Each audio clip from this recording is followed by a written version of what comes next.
serendipity, if you're ready for it, will really help you out. So serendipity got me Travis Martin. Serendipity got me cloth that worked. Serendipity is important. The other one is curiosity. If you're curious, and a little bit of it is you have to be persistently curious, curiosity can really take you a long way. So if you want to start a new business, stay curious, be ready for serendipity.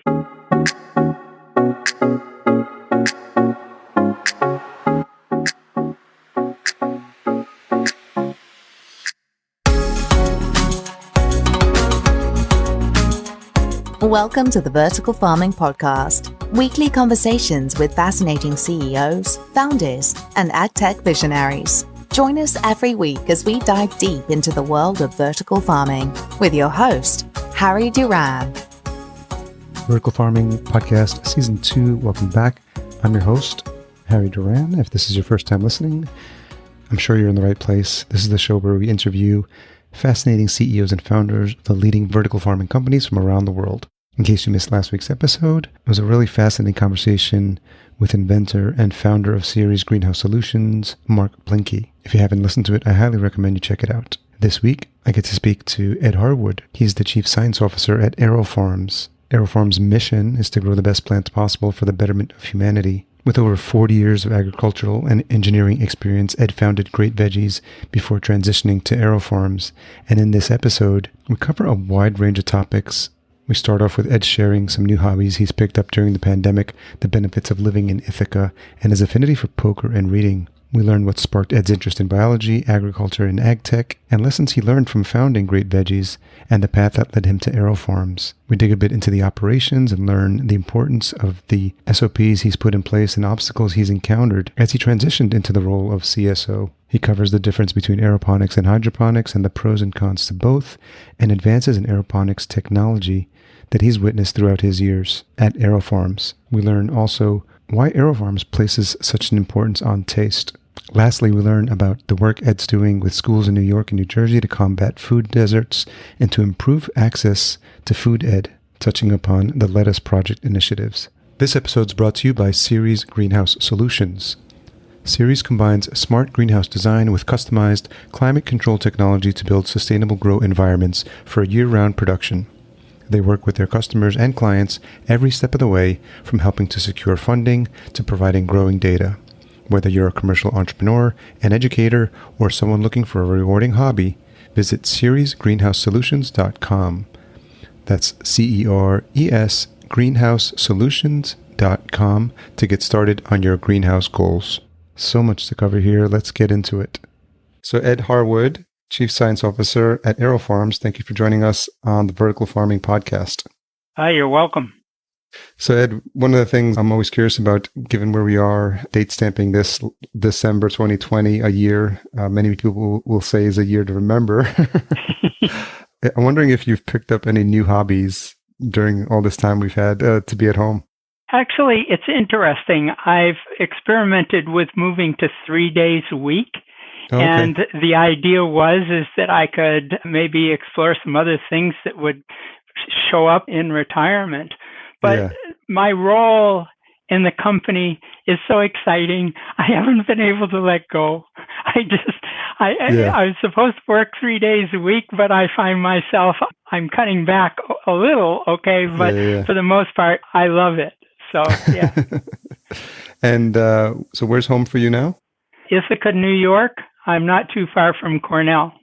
Okay. And did you grow up there?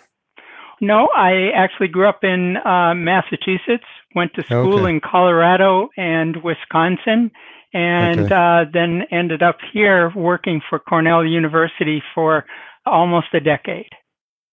And of the places you've traveled to across this country, do any of them stand out, or you have fond memories of places you've lived in? The best place in the whole world is Ithaca, New York. No one will ever beat Ithaca. What is it about it? Because I think for many people that are not familiar with Ithaca, I grew up in Yonkers, which is just outside New York City, and I've lived in Los Angeles. So I've always been a fan of big cities. I actually love hustle and bustle. And a lot of people, don't like crowds. I like riding subways. We were chatting briefly in the pre-chat that we both attended Syracuse for a little bit as well. So I'm very familiar with college towns and small towns, and I now live in Minneapolis. So for you, what is the draw to living in some place like Ithaca? There's a number of them. First of all, Cornell is here, so there's a good academic community, which helps both with work and with, I have lots of friends, poker buddies, etc. Okay, and it's fun to share stories. And then the library at Cornell is fantastic. Mann Library is one of the agricultural sinks, I guess is the term that they use. I don't know if it's still being used. And then it's very cosmopolitan town. At one point we were setting records in the number of restaurants we had. We're not doing that now, obviously. So there's all kinds of food here, food trucks too. So it's not quite like being in New York City. I mean, I've been there many times, but it's a small version of a very cosmopolitan place with lots of arts and just lots of things to do. I can't resist going down this rabbit hole because you mentioned poker. Because okay, I was caught up in the wave, and I think it was around 2003, the World Series of Poker, and everyone started playing Hold'em. So, do you have a personal preference for a specific game? I came up with a game that my poker buddies and we really like to play. The only thing is, I have to be with them because they remember how to play it, and I don't. What's the name of it? We don't have a name for it. Okay. It's a variation on, I guess, sort of like 7-card stud, but done with different rules. Yeah, I have a group of friends back home on the East Coast, and we would get together and we would do dealer's choice. So every time you'd go around, and there were some names of games like Badoogie and like all these weird names of poker games that I've never even heard of. And like, to your point, I have to be there with them because they're like, okay, we're going to play this game. And I'm like, okay, remind me again what the rules are because like, I don't know what they are, but those are a lot of fun, especially when you're playing them with friends.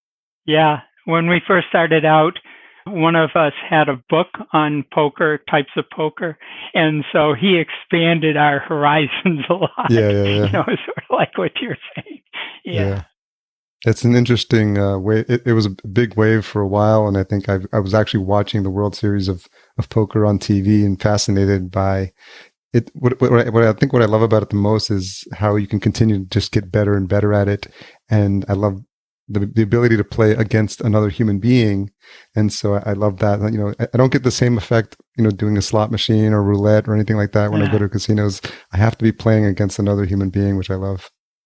We actually had one of our get-togethers, virtually speaking, last night. We've not been able to find a way to play poker virtually. Yeah. The ones that are advertised are horrid and too difficult. Yeah. So we got to discussing, what have we learned and is this good? And we reflected on before COVID, we used to spend 45 minutes, just comparing notes, everything but the organ recital. We passed the rule, no organ recitals. Okay. But, so it's good. We continue.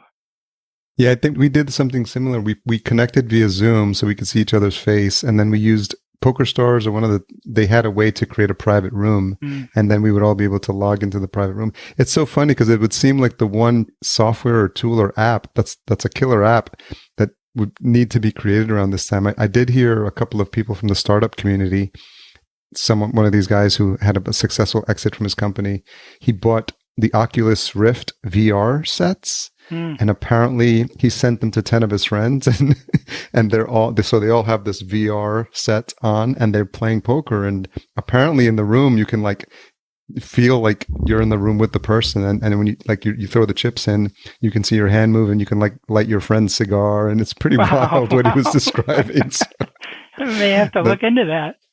That's coming next. Yeah. The other thing you mentioned was the library as well. Are you a voracious reader? Yeah, if I were to show you this room, more than half the wall in this room is covered with shelves and books. And I've been throwing them away or recycling them or whatever now for months. Yeah. Okay, that was one of the jobs. And the reason is because my floor is about an inch or so lower than it was before. So I had to have somebody come in and tell me what was going on. And he said, get rid of the desk and get rid of the books or you're going to end up in the garage. Yeah. So, yeah, I mostly read journals and magazines now. It's not so much the books. And I don't have a recreational book. I like historic novels, but I haven't. There's just not time. I'm spending it all on biology. Anything you've read recently that you liked? I read regularly The American Scientist. I also read Scientific American and the Sigma Xi one. I guess that's The American Scientist, their publication, but really nice publication. Yeah. I had a subscription to Scientific American because every time I would travel, I would see it in the airport, and I would say, "Oh, that'd be a great magazine to read on an airplane. Sure. I should just get the subscription." And then now that I have it, like I never look at it. So I had to recently just pause it because it's a lot. There's no shortage of things to read. And I think at some point you just have to come to grips with the fact that you'll never be able to read everything that there is to read. Indeed. And just be okay with that. I got them for my kids. They really like them. And it appears that they read them based on the discussion topics we have. So, yeah. Okay. So when did this interest in biology, agriculture, this everything that started to lead to where you're currently at in AeroFarms? Do you remember when that interest first started for you? Yeah, I do. I worked for Cornell. I was the associate director for Cornell Cooperative Extension. And in that role, I supervised the agricultural extension educators throughout the state of New York. And so I traveled around a lot. I got to see a lot of the offices and I had a lot of time in the car to think. But what kind of triggered it was to see on the top of in New York City, on top of the police academy building, they had a hydroponic system. I can't tell you why it was there or whatever, but they must have offered the space or something.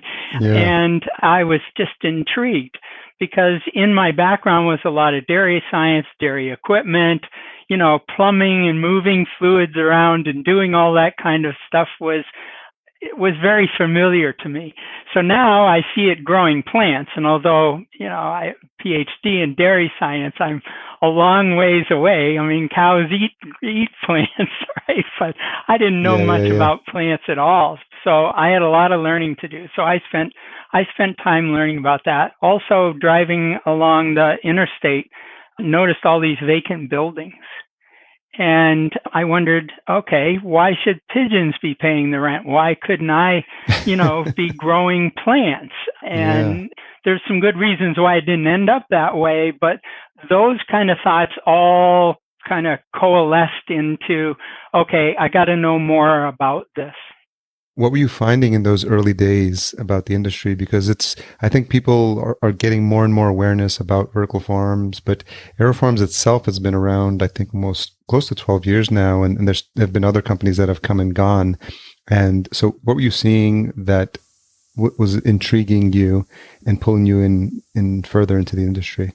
Yeah. So in 2003, federal funding ended my role at Cornell. And so I had all the time in the world. I also had a retirement fund, etc., all those kind of things. And I ran into, via youth soccer, I ran into an engineer. And so I hired him and started actually exploring doing it, actually creating it. And I'm not sure I can give you this is a long time ago. This is 2003. But we started playing around with different ways to grow. And it's really helpful to know nothing, because then you can try anything and you don't have much fear about what's going to happen. So the end of I don't know, maybe about a year or so, we had a concept for the equipment. We had cloth as our media. We Okay. patented or applied for the patent during that period of time for growing in cloth. It was a pretty exciting time. And in Marathon, New York, which is about halfway between Ithaca and Binghamton, I rented the basement of an old canoe factory. And actually, it's Grumman canoes that were of the aluminum ones that were made there. Oh, yeah. And so we would find aluminum rivets almost anytime, anywhere. But that was a great place, inexpensive rent, reasonably high ceilings. It allowed us then to fabricate some machines. So that became the pilot facility. So that started in 2004. And there were 3 machines, 2 high, 100 feet long, 5 feet wide. And we'd sprinkle seeds on the cloth and pull the cloth down the 100 feet and harvest it. I harvested with a hedge trimmer, package it in Ziploc baggies, and then started working on developing customers. And people were really excited about it because it tasted so much better. And also, it lasted longer. So people would find it in the back of their refrigerator drawer, right? And they'd take it out and they'd eat it. And then they'd look at the date that was on it. And it was like 3, sometimes 4 weeks old, and saying, how can that possibly be? Wow. So, yeah, it was a good time. And this is the work you were doing with Travis Martin at GreatVeggies? Yes. And lucky for me, Travis was a very methodical, very disciplined note taker. He was the right engineer at the time, because there's lots of different kinds of engineers. But yeah, he was fantastic. And it looks like you were doing that for about 4 years, and then can you tell the story of how that wrapped up, and then how that started to and how you moved into your work with AeroFarms? Sure. So that lasted pretty much until my retirement was gone.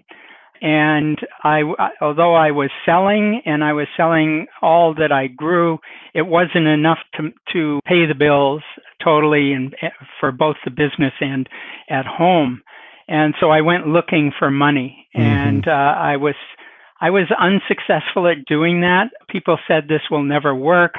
How can plants grow in cloth? I would say, come see it, etc. But there wasn't enough credibility. And as you were alluding to before, there was really no one doing much of it, especially aeroponically. So this was new. And growing without the sunshine, they would say, the sunshine is free. So I wrote an article about the sunshine isn't free, okay? But none of that worked real well. So that's when I went to Syracuse University, as we were speaking before. So I had this hiatus of a year and a half to 2 years, in which I just did other things in order to pay the bills, closed down the factory, did all that kind of stuff, took all the machines apart. That was second saddest to letting the couple of people who helped me do that, letting them go. There's nothing sadder than having to say goodbye to really good people. So I had a question on that. Like, what do you think? And obviously, sometimes hindsight is 20/20. So, what would you say was one of the biggest lessons you learned from running GreatVeggies in retrospect? There are 2 things that I think are extremely important lessons, and I share them freely. The first one is serendipity, if you're ready for it, will really help you out. So serendipity got me Travis Martin. Serendipity got me cloth that worked. Serendipity, there was just a lot of things that fell in place that now I look back and say there was absolutely no reason for that to, how could I be that lucky? So serendipity is important. Yeah. The other one is curiosity. If you're curious, and a little bit of it is you have to be persistently curious, curiosity can really take you a long way. So if you want to start a new business, stay curious, be ready for serendipity. I'm sure there's more lessons, all right, but those two are very important. And the other thing you mentioned is the article you wrote about sunshine is not free, and maybe after the fact we can get a link to it. But can you recap what the premise of that was? Sure. People who have greenhouses, okay, the climate shifts all over the place. They're not fully protected from the climate, so they have to put in modifications. So they put in furnaces, they put in big fans to cool it off, that kind of, so they have an additional equipment cost that the sun is really imposing, additional heat, the rest of the weather that comes.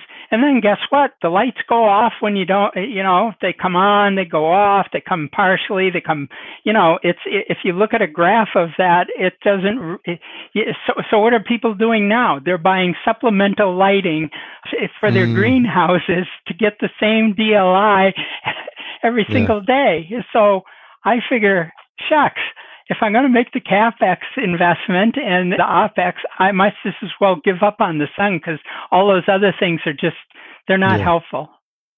So sad day, you're packing up the equipment, having to let the team go. And as any founder, I'm sure can relate that it's not a good feeling. So, but having founded a company, that entrepreneurial spirit, doesn't go away. No. No. And so after a while, those feelings start to fade and you start to think about, well, what's next? And so can you talk a little bit about how that started to come together for AeroFarms?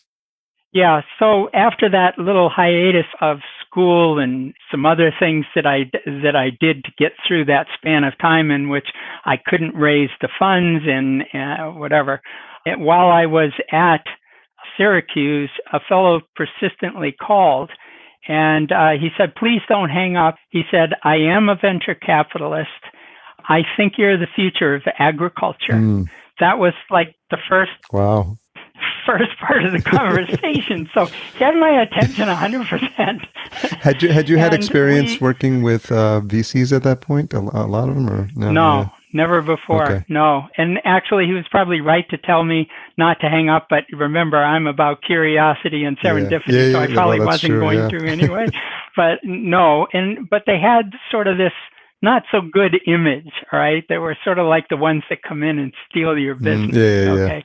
But this guy was not that way at all. It was David Anthony was one of the nicest, wonderful. He was just a wonderful person.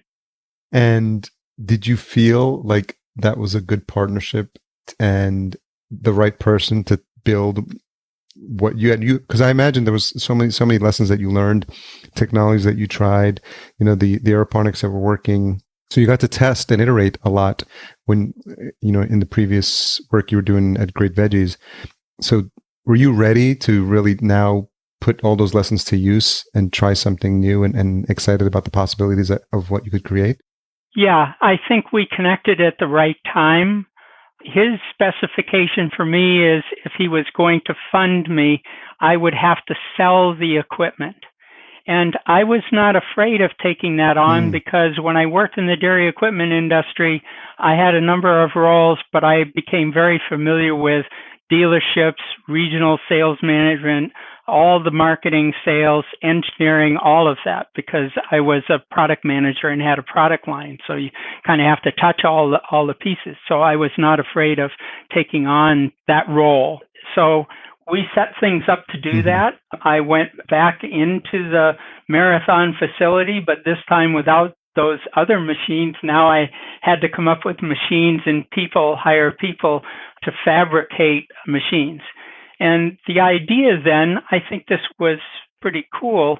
The idea was to build 10-foot sections of the machine, lease them to prospects, teach them to use that machine to grow leafy greens, and that would give them product to show to investors.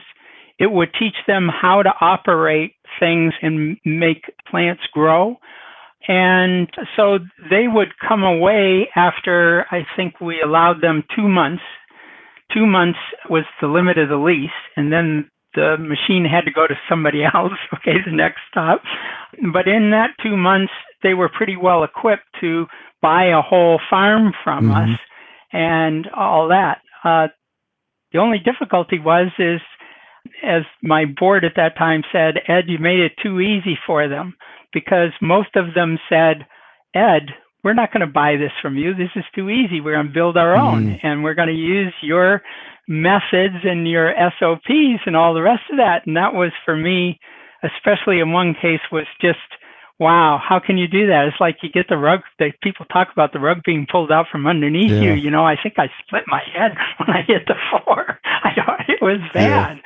So after a few of those cases, the board advised me to go find the rest of the C team, because the other issue that we had was, who keeps the books? Ed does. Who does the management? Ed does.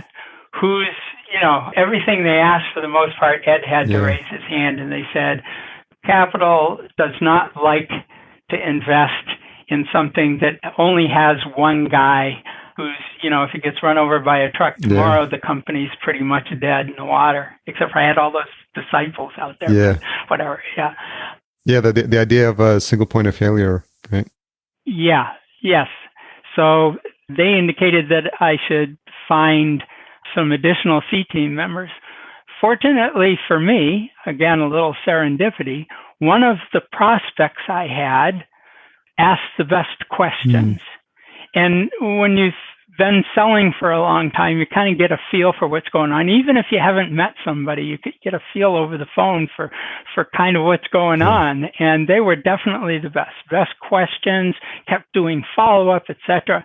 And so I think there were 3 of them at that time. The leader of the group, which is David Rosenberg, the current CEO, called me up and invited me down. And the conversation very quickly went to, where are you at? What are you looking for, etc. And we decided to merge. And so that's what became Just Greens, which used the AeroFarms. AeroFarms was a registered trademark previously. So, it has stayed, it has made it in the test of time, right? It's still here, and it's well known. So that was a happy stance. So I got my C team, and David's done amazing in raising funds. Mark getting us known and getting lots and lots of awards. So it was the right pick. What were some of the challenges in those early days as you were building out the C team and having a need to very quickly scale up, and not only the C team, but also the supporting infrastructure and the supporting other team members that you would need to really fulfill at the scale that you were looking for? Yeah. So when we put the C team together, I obviously do the technology. So I became the CTO, the Chief Technology Officer, and David, the Chief Executive Officer, and Mark, the Chief Marketing Officer. So the 3 of us, that was pretty good coverage for a company. I mean, we have a lot more people on the C team now, but that was good basic coverage for the things that we needed to do at the time. So I pretty much worked on improvements, supporting when we went to meet with funders. I supported the science and the technology aspect of things, and David just managed and executed on all of that. And so the challenges, I didn't really see the challenges. I mean, it all just seemed to happen. And some of it, people will tell you it wasn't made up. I mean, it wasn't as orchestrated as you might think. The concept has sold itself, I guess, is another way to think about it.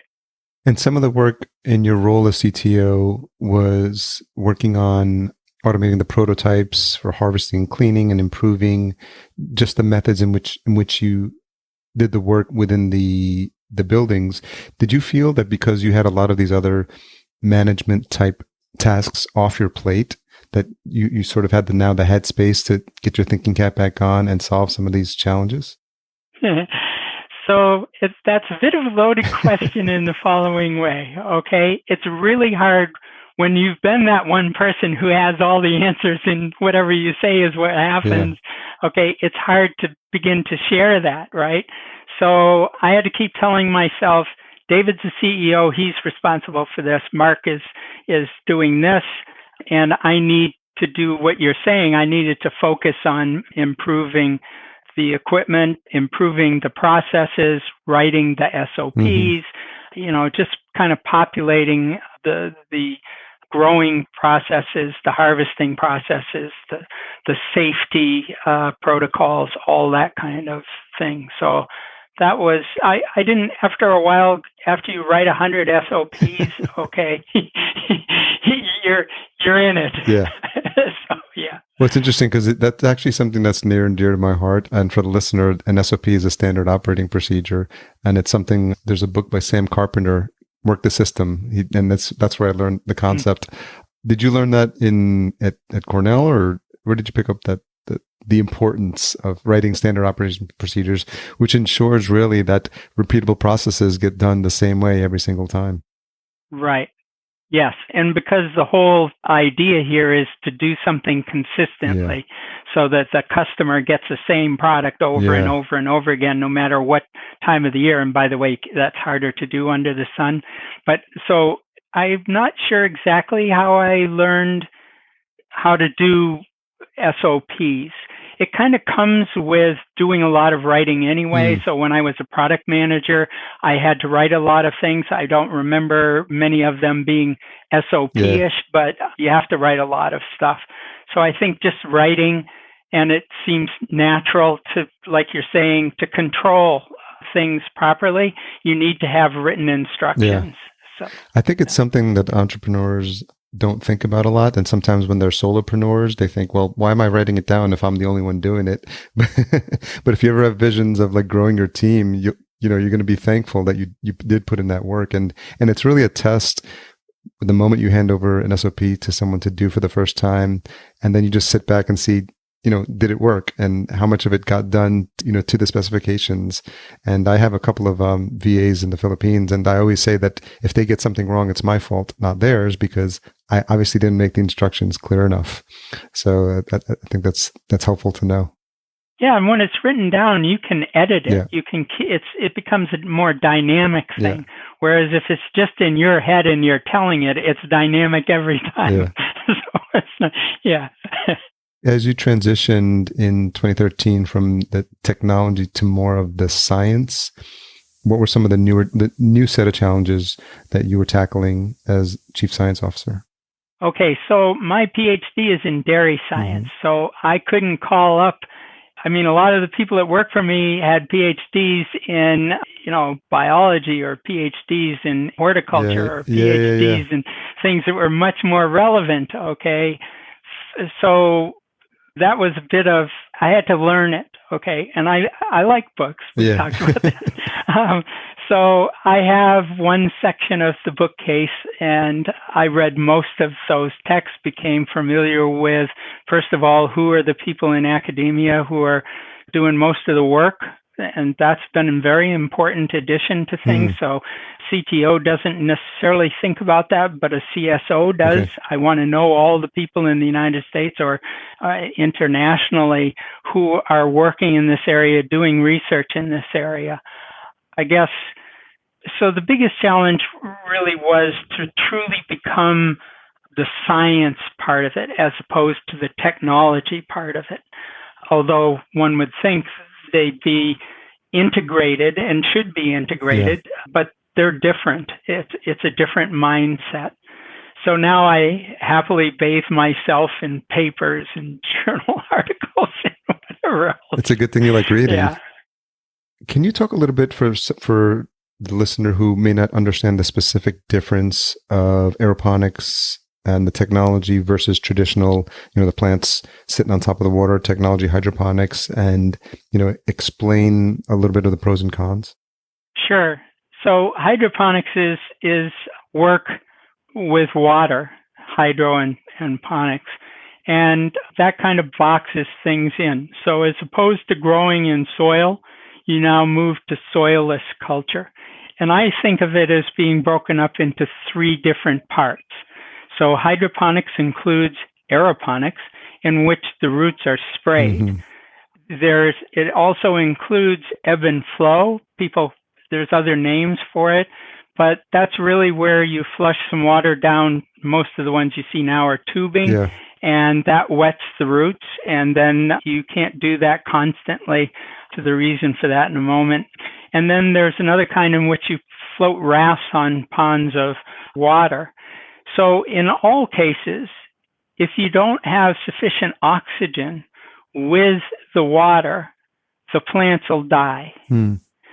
And so for the deep water ones, you've got to oxygenate that water and keep that oxygen level at a certain amount or a certain concentration. In the ebb and flow, you have to determine how much time you're going to leave the roots without being bathed in water, and then how much water do you have to run by in order to get them wet enough to make it through that period of time when there's no water there. But with aeroponics, you're spraying and you're getting the optimal amount of air all the time, and the little droplets onto things. And that was how it was explained to me. That's the Cadillac. And I said, that's the one I want. So that's how I ended up with aeroponics and how I think about the various divisions.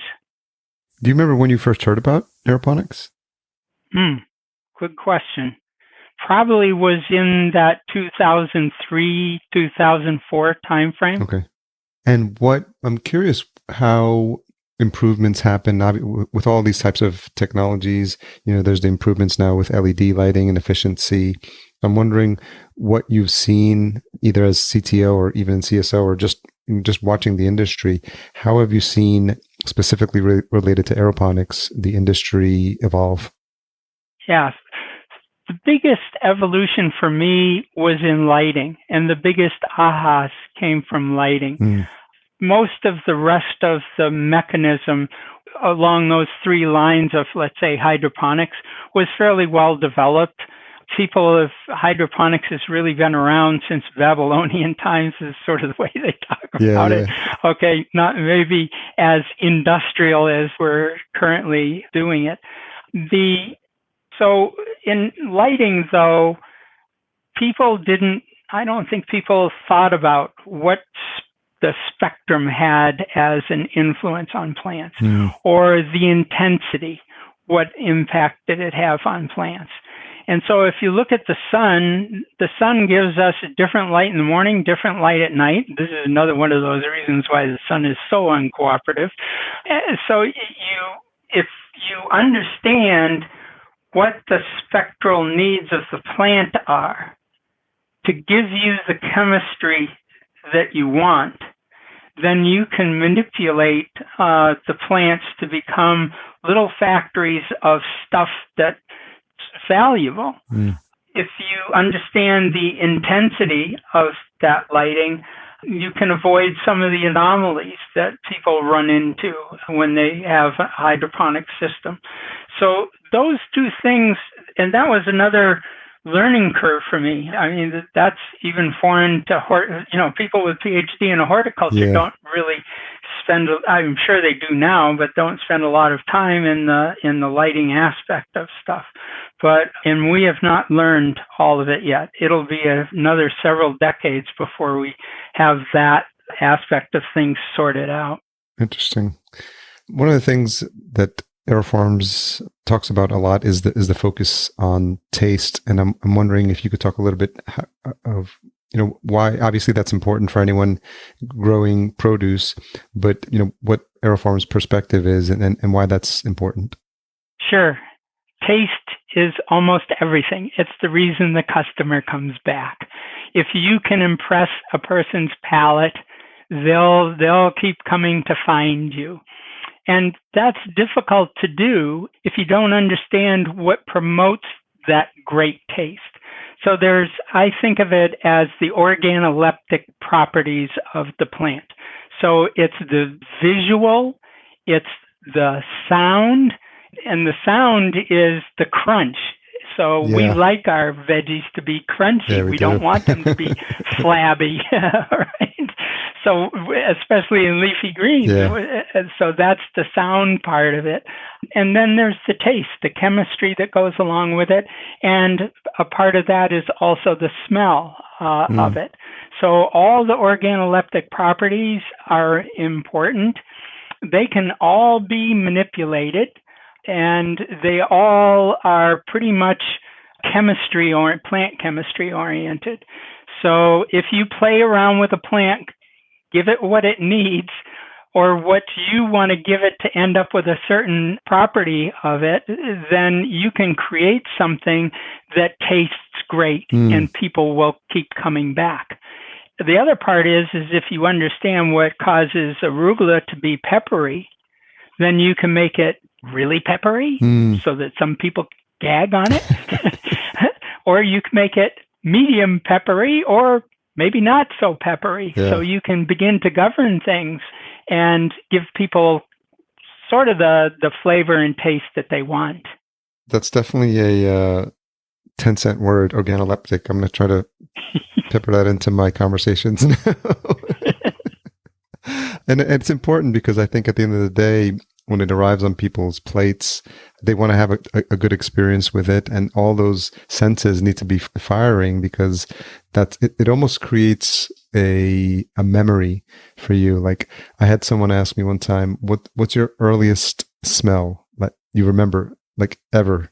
And then I had to think about like what it was. And it was, I think Play-Doh came to mind, I think for some reason, because, but if you think about it, there's certain smells that will immediately transport you to like your childhood, and there's no way around it because and I think there's that sensory connection that we've always had from the moment we we're born with food, and I think it's important that you talk about that as important in the work you guys are doing.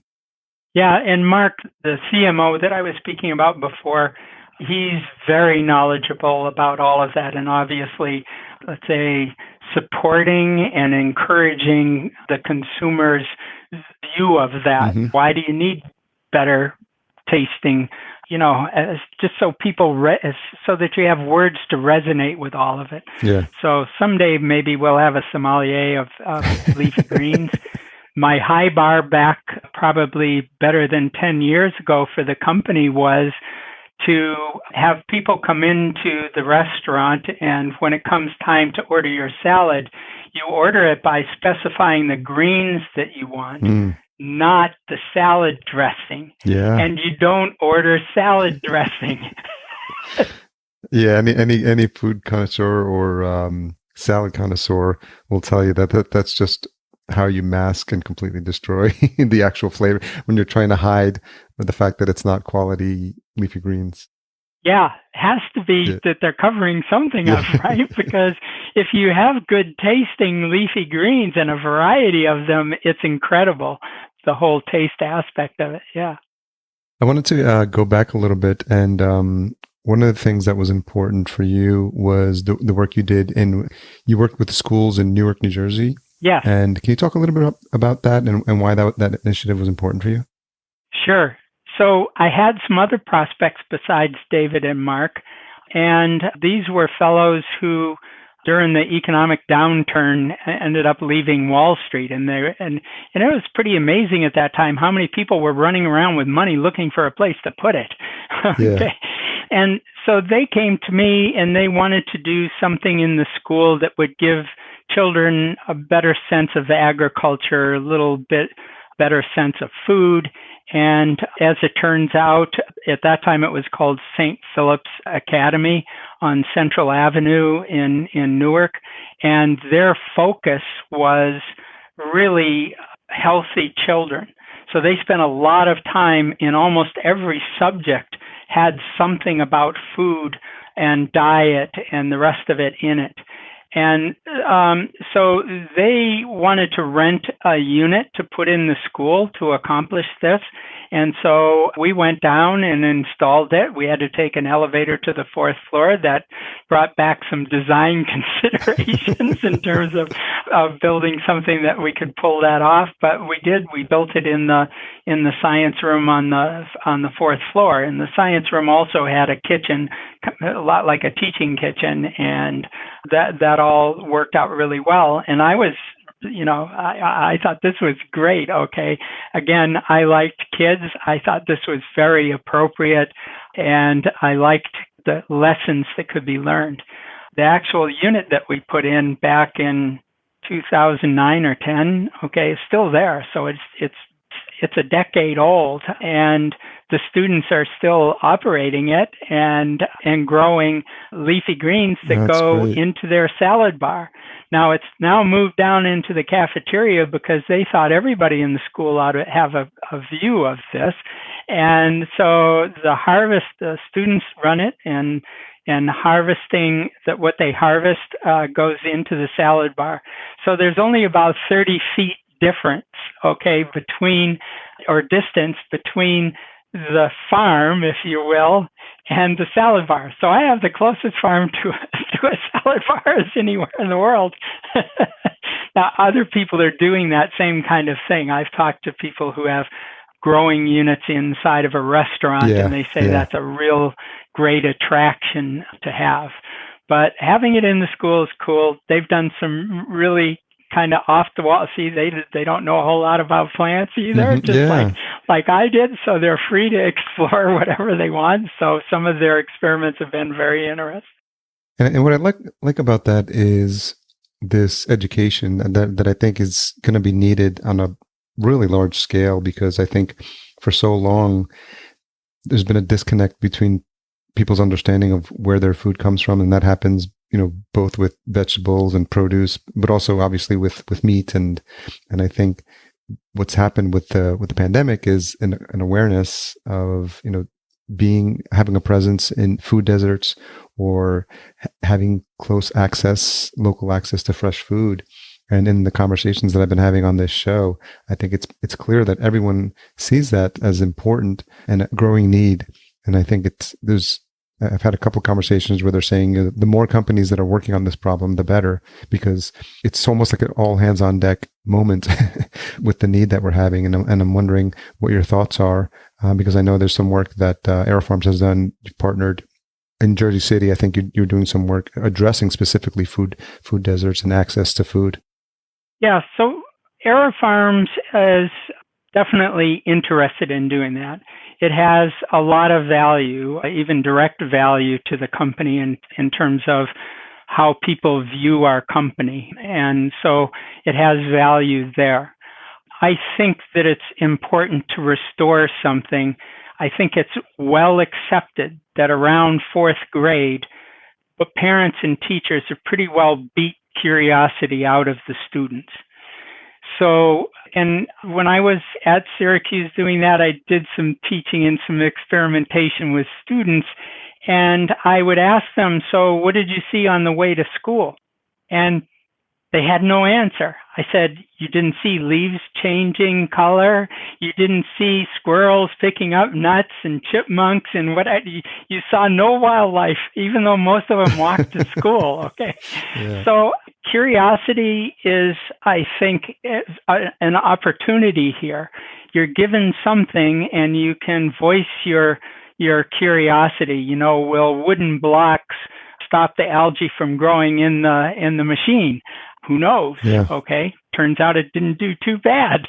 So, you don't necessarily have to have successes, because you can learn as much from a failure as you can from a success.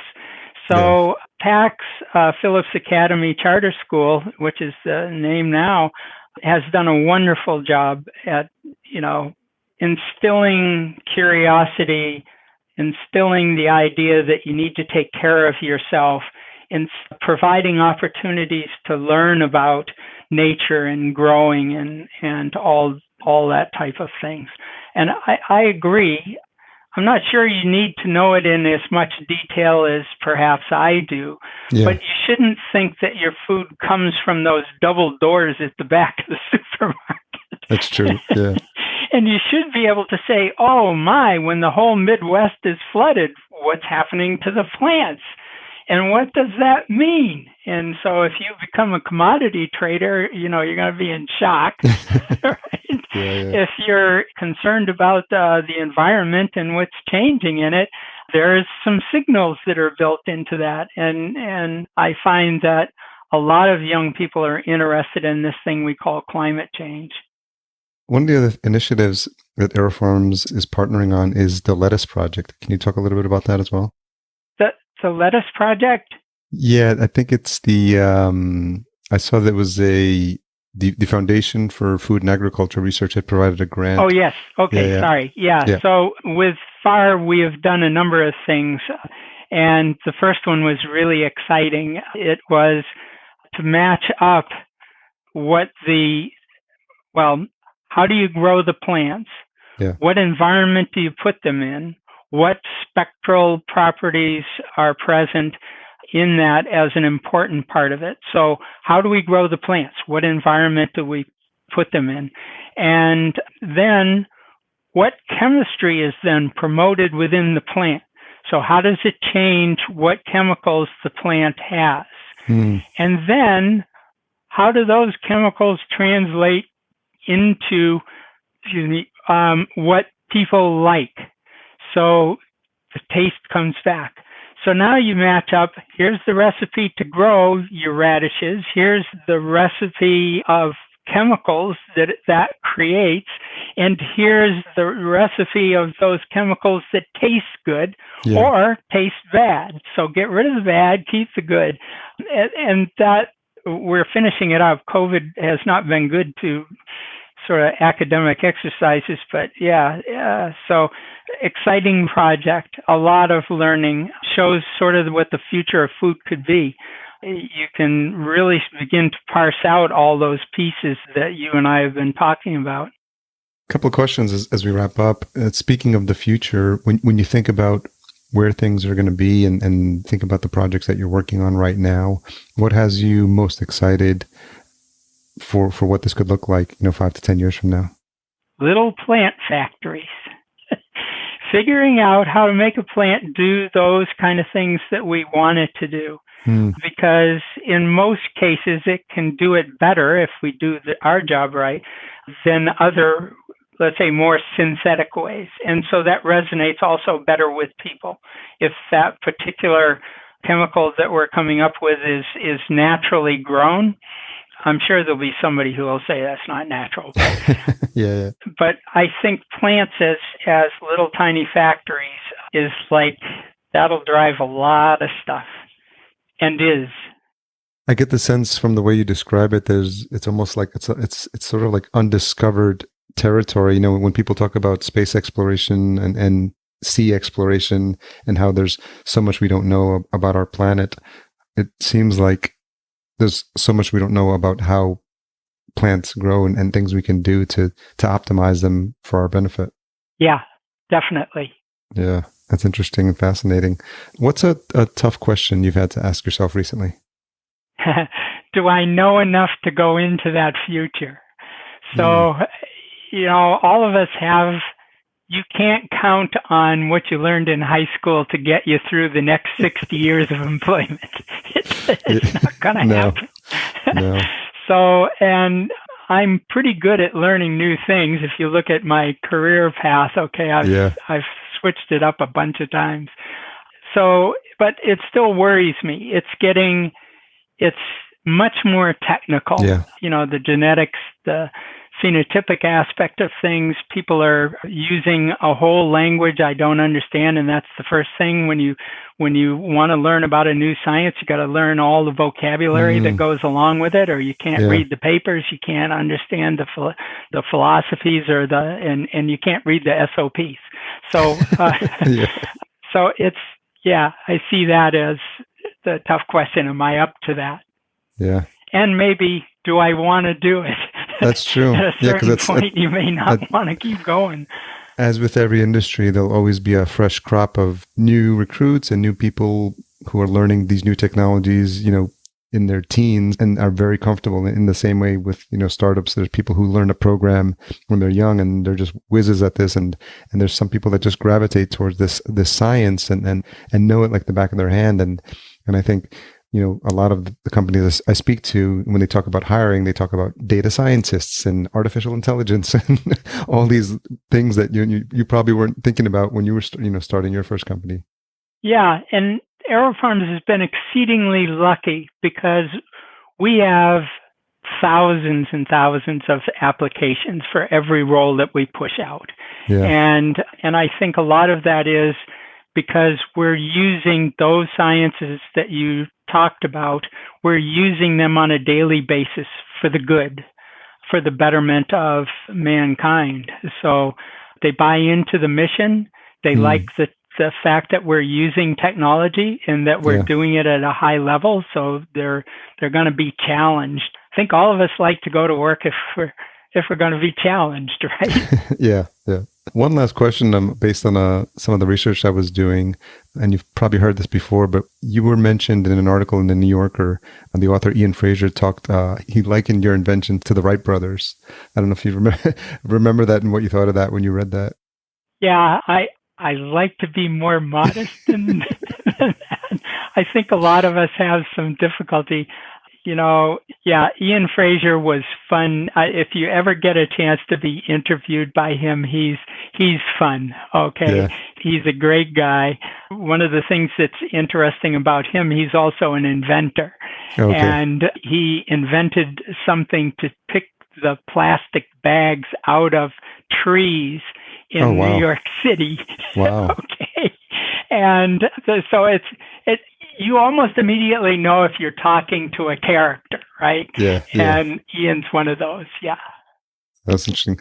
Well, Ed, I want to thank you for taking the time. I've really enjoyed learning a little bit about your journey and your story, and I can tell that you really are an inventor and a creator at heart, and I can see the passion that you have for this industry and the ability to just continue to learn. And I really am excited about what I've seen AeroFarms is doing. And I want to thank you for your contribution to just helping us have more access to fresh food. So I think the more companies we have like AeroFarms, I think the world will be a better place for it. So I thank you for your time. Well, thank you for letting me share. Yeah. I enjoyed it. Thank you. And good luck in your next poker game. Okay, thank you. Yes. And if you come up with an online version of that, yes, please share. Okay, one that's not complicated. You know, guys mostly in their 70s and 80s can do it, etc. I agree. Yeah, thank you. Thanks again to Ed for sharing his fascinating story. So much life experience that led him to where he is now. I really enjoyed that conversation. Special thanks to our episode sponsor, Ceres Greenhouse Solutions. Ceres is creating sustainable growing environments by combining smart design, innovative technology, and dynamic partnerships. Learn more at ceresgs.com. That's CERESGS.com. If you enjoyed this episode or past episodes, I'd love it if you leave a rating and a review at ratethispodcast.com/VFP. We'll be sure to read them out on future episodes. Until we meet again next week, here's to your health. Thanks for listening. To read the full show notes for this episode, which includes any links mentioned in the episode, as well as a full show transcription, visit verticalfarmingpodcast.com. There, you can sign up for our email list to be notified when new episodes are published.